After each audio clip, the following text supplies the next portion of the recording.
Hi everyone. Welcome to the channel. If you enjoy our stories, please don't forget to like, subscribe, and hit the notification bell. Your support means a lot and helps the channel continue to grow. Now, let's begin today's story. My name is Sabrina King. I am 38 years old. And the morning my older brother sued me over our late parents' trust, he pointed across a Chicago courtroom as if he were identifying a criminal. She's been living off our parents her entire life, he told the jury.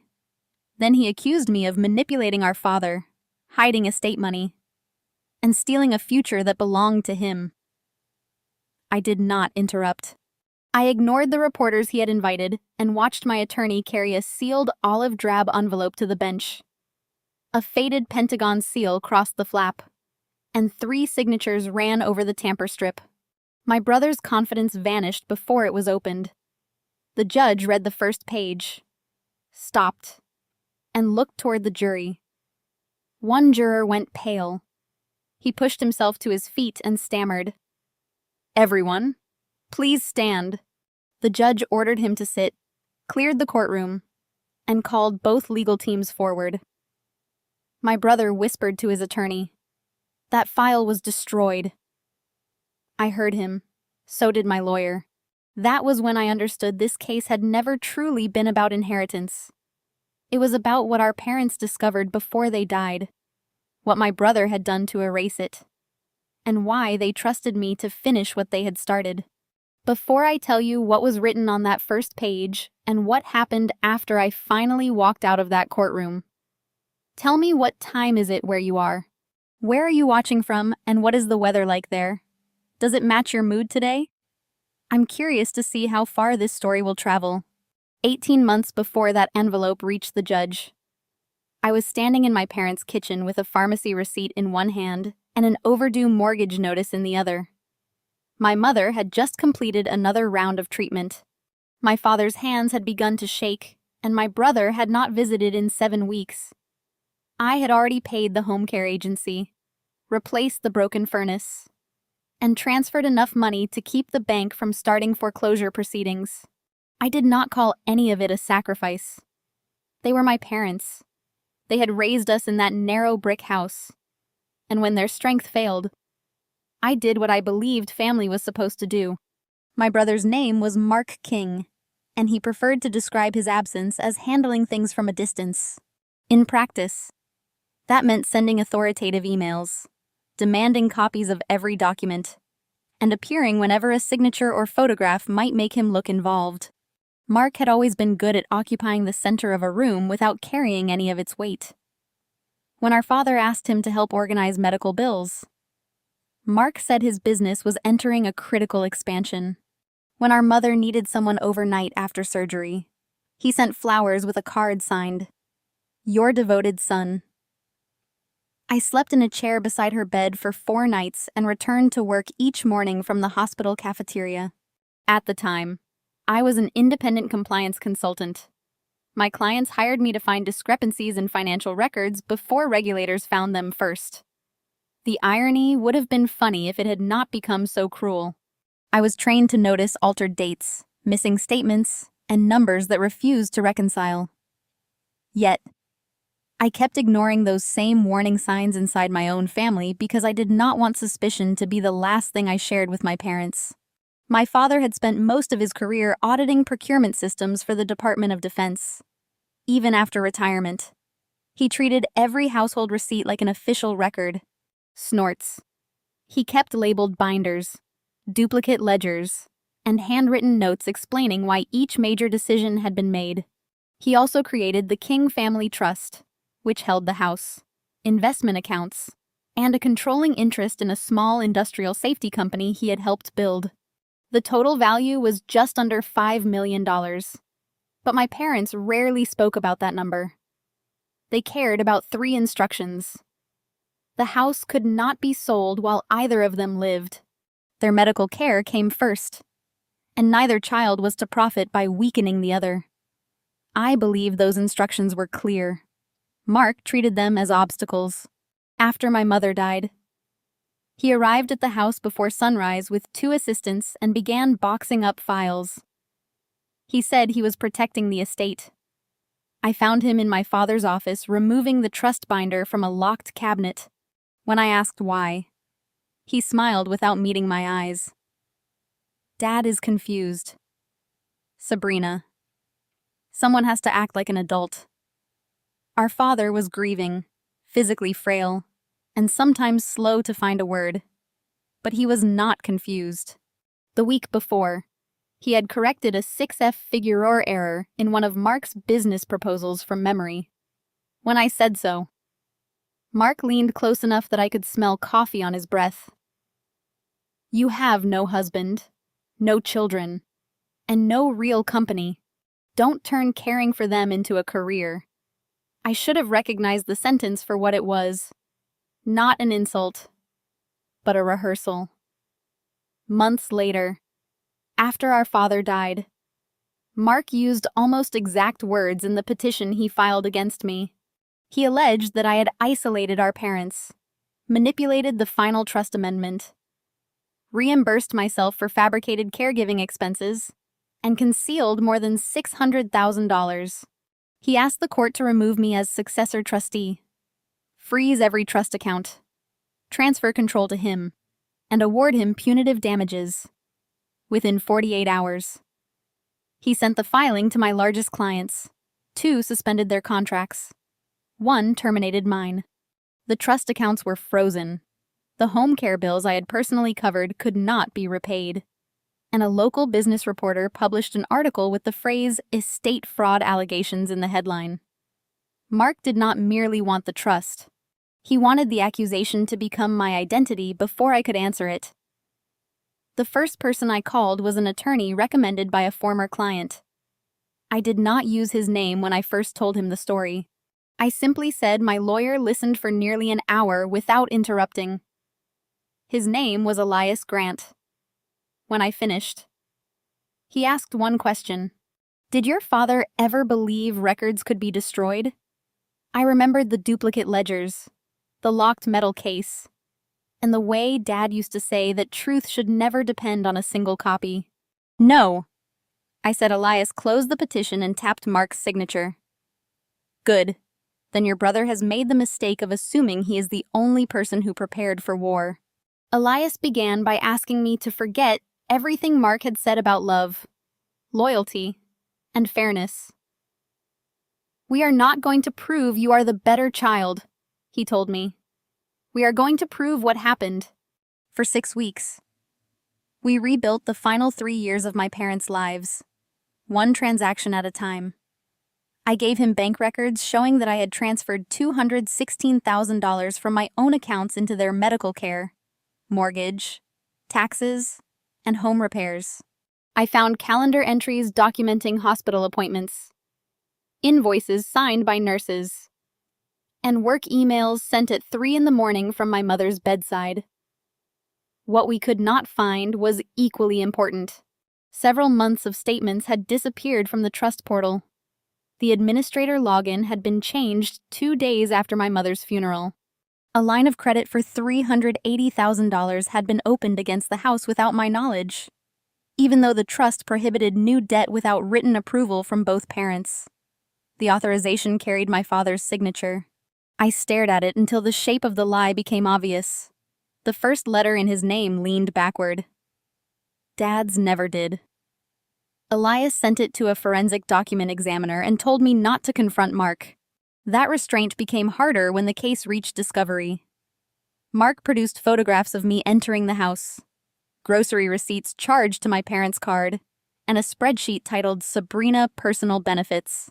He listed food, gasoline, utilities, and caregiver reimbursements as if every meal I cooked for our parents had been a luxury purchased for myself. He even included the cost of a hospital parking pass. The total on his spreadsheet was $612,000, almost exactly the amount he accused me of stealing. But when Elias examined the source file, he found hidden columns.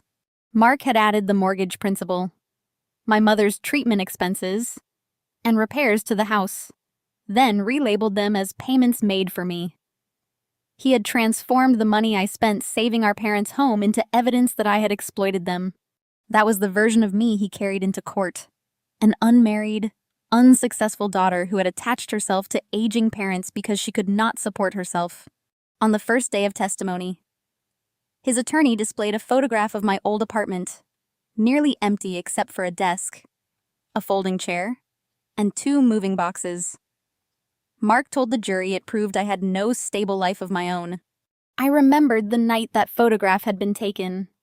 I had moved most of my furniture into my parents' house because my father could no longer climb the stairs alone.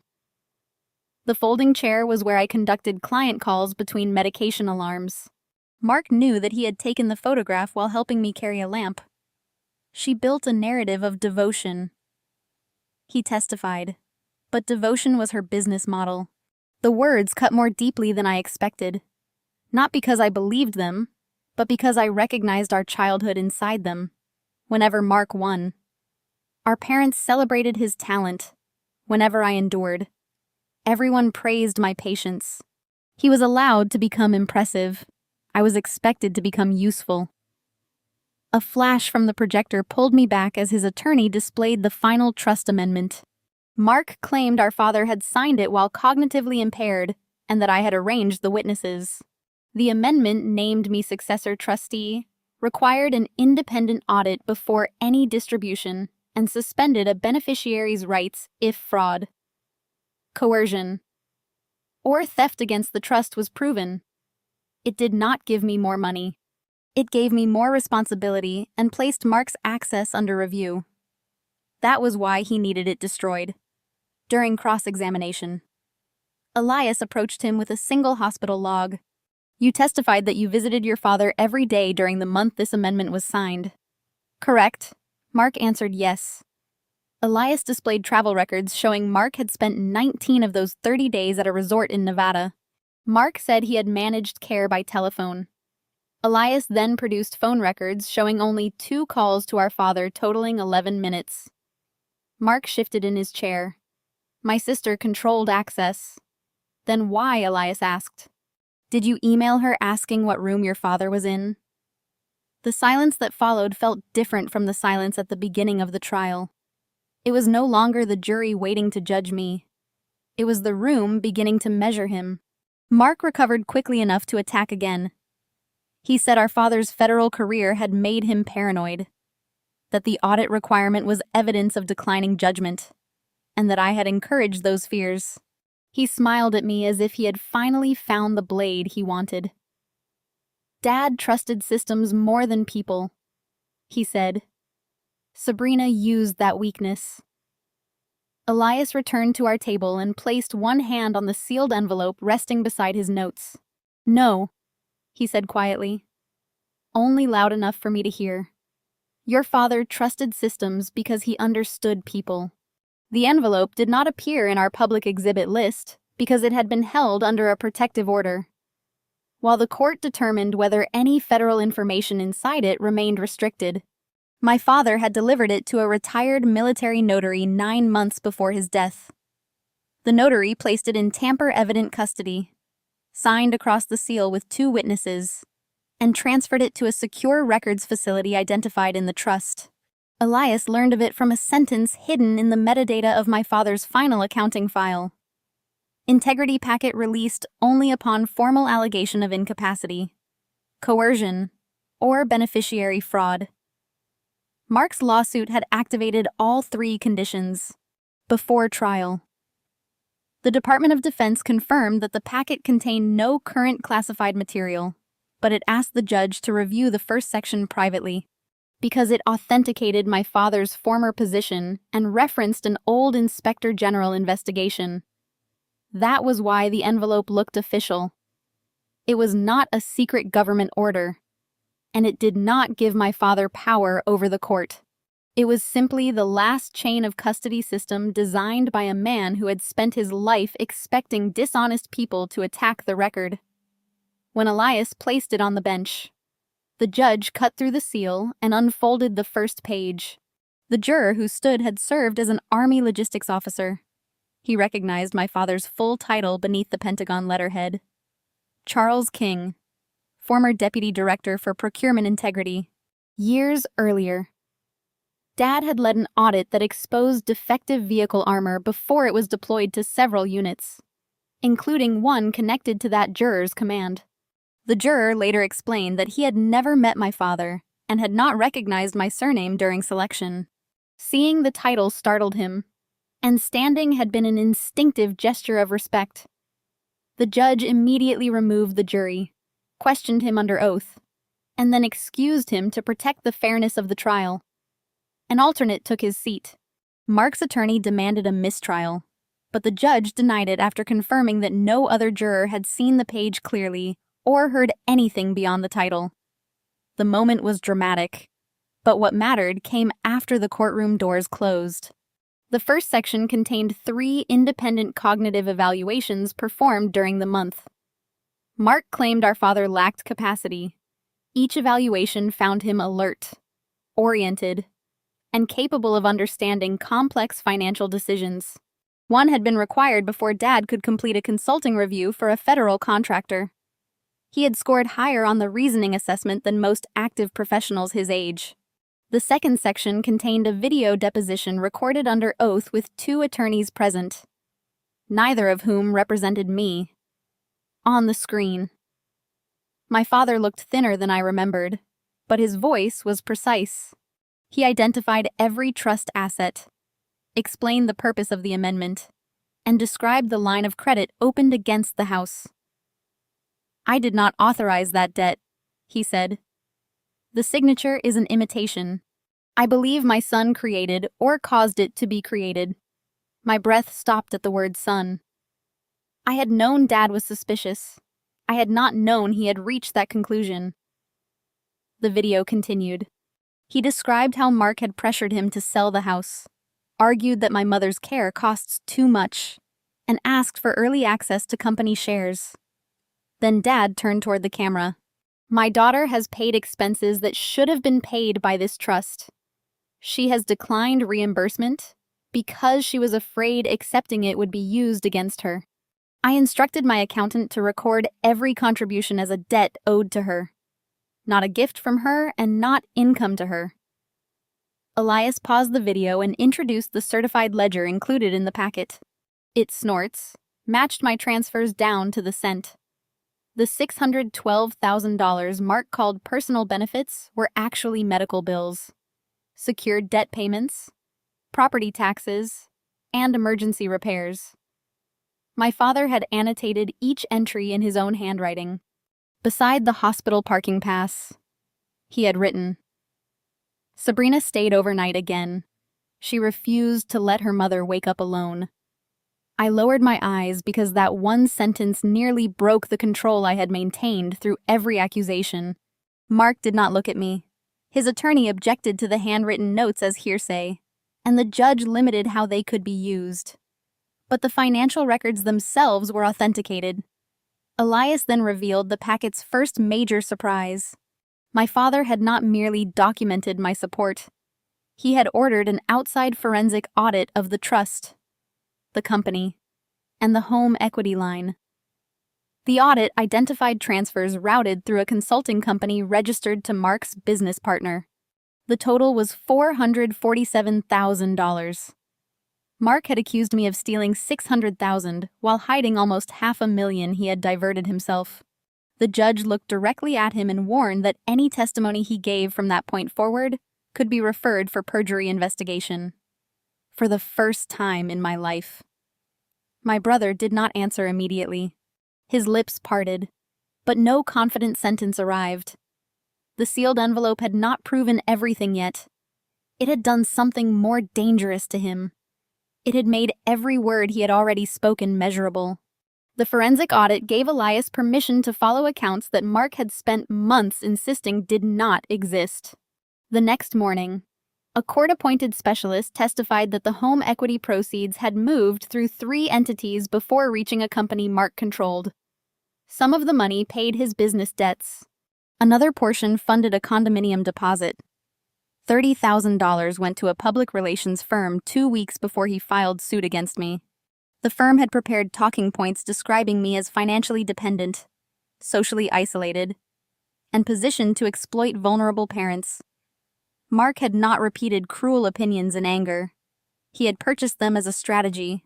Elias displayed the invoice, then asked Mark whether he had sent the trust petition to my clients. Mark said he had merely answered questions after the filing became public. Elias produced an email Mark had sent before the clerk stamped the case. The subject line read, "Background on Sabrina King before Monday's fraud action." Attached were the unsigned petition and the public relations talking points. One recipient was the reporter who later published the article. Another was a client whose contract represented nearly a third of my annual income. "You circulated allegations before they were filed." "Correct?" Elias asked. Mark stared at the screen. My counsel handled communications. His attorney rose so quickly that his chair struck the railing. Privilege. The judge instructed Mark to answer only what he personally knew. He admitted approving the email, but insisted he believed every allegation was true. That was when Elias opened the email archive recovered from our family's former financial advisor.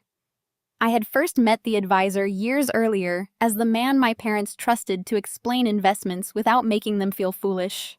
In the weeks after my mother's death, he stopped returning my calls, under subpoena. He admitted Mark had promised him a position managing the trust if I were removed. The emails between them were blunt. In one, Mark wrote, "Once she is classified as a dependent, every payment looks like theft." In another, he instructed the advisor to delete my father's notes from the online ledger and replace the phrase amount owed to Sabrina with benefit paid for Sabrina. The advisor replied, "This crosses a line." Mark answered, "The winner decides where the line was." The jury saw the dates, the server headers, and the backup logs proving the messages had not been fabricated. Mark still tried. He claimed someone had accessed his account. The specialist showed that each email had been sent from his office network using a device registered to him and confirmed by biometric login. He then claimed the advisor had misunderstood sarcasm. Elias read the next message. "Sell the house as soon as Dad is gone. Keep Sabrina occupied defending herself. By the time she clears her name, the property will belong to the development group." There was no laughter in the courtroom. No gasp. Not even a whisper. The cruelty was too organized for spectacle. I remembered Mark at our father's funeral. One hand on my shoulder while he told relatives we would honor Dad's wishes together.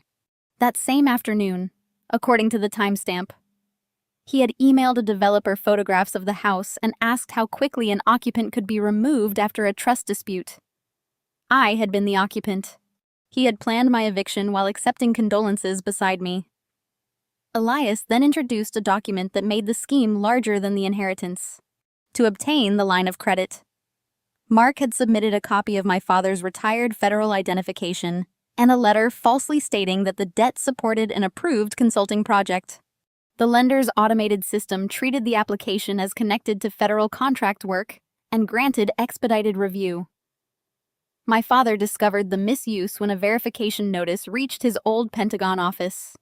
He reported it to the Department of Defense Office of Inspector General, which preserved the application and sent a certified copy into the integrity packet. That was the page Mark had believed destroyed. It was also why his whisper at the bench mattered. Elias asked him how he knew the file had ever existed. Mark's face tightened.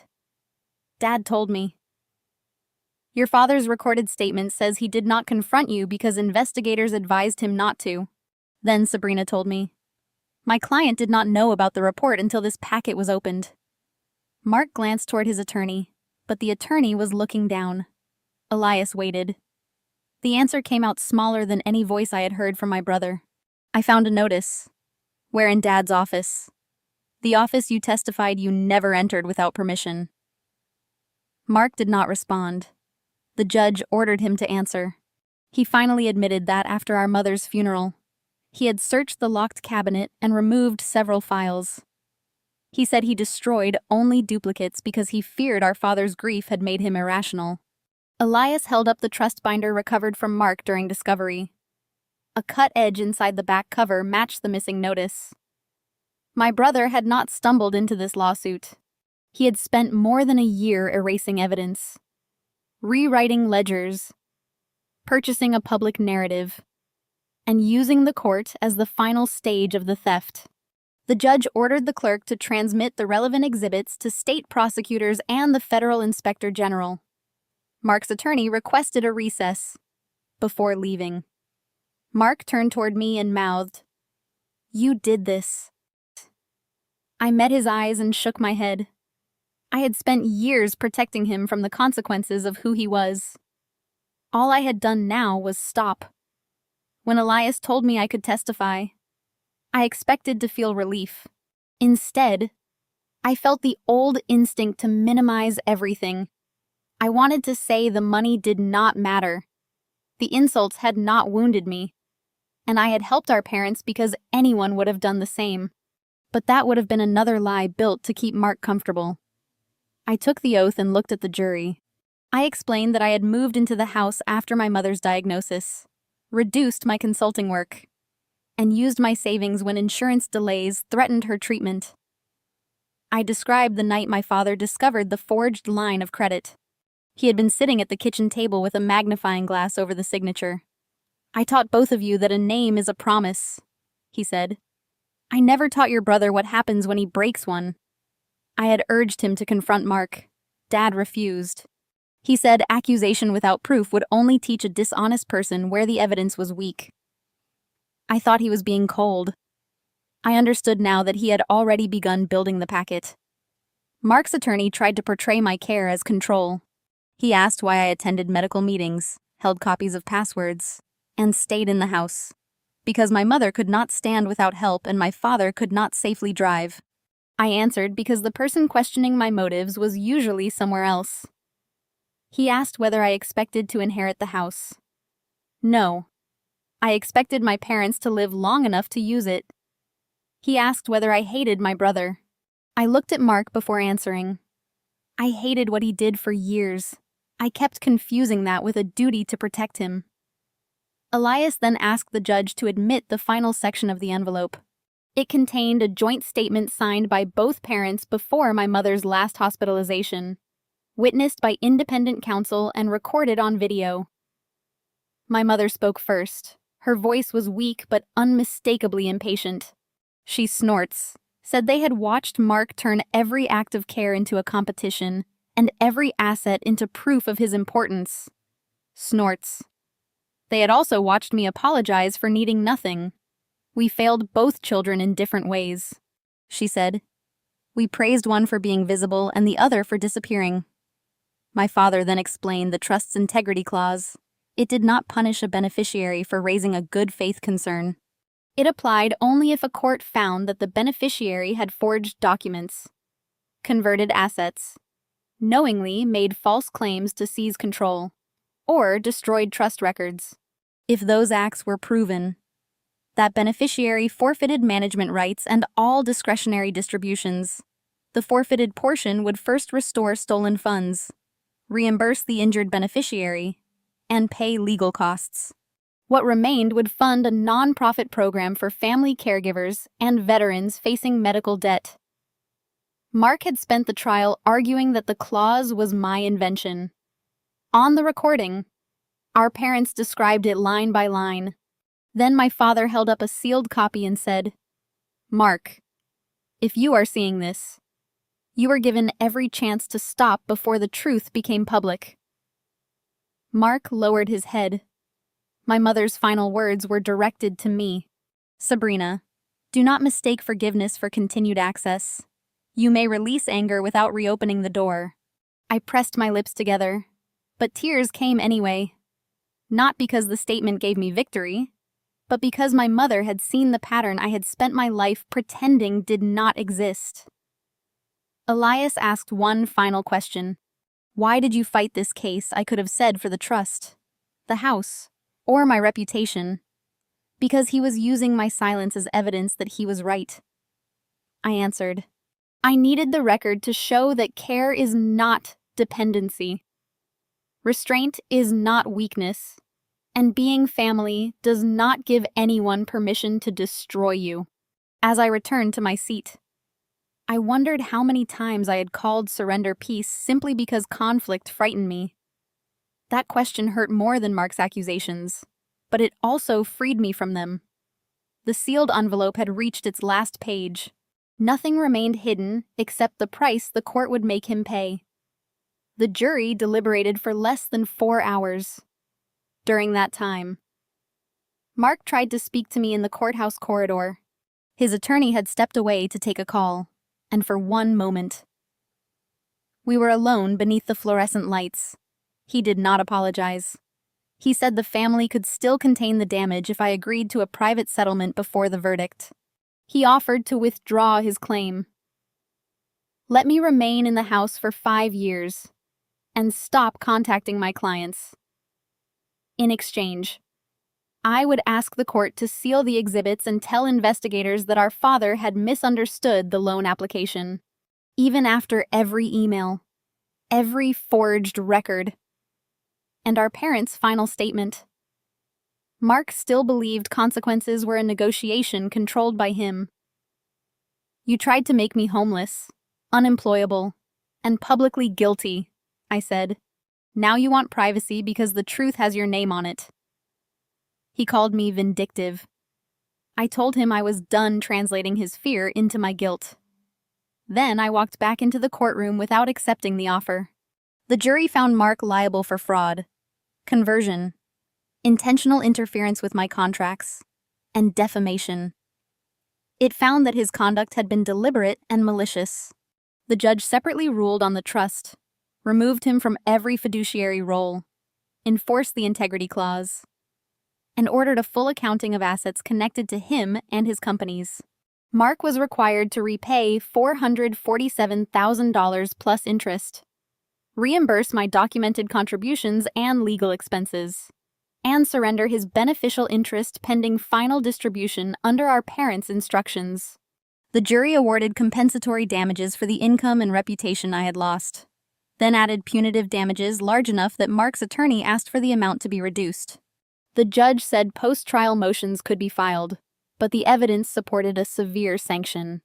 By the end of the hearing, Mark faced a judgment exceeding $1 million, the loss of his trust share, and separate state and federal investigations involving forgery, financial fraud, destruction of records, and misuse of federal identification.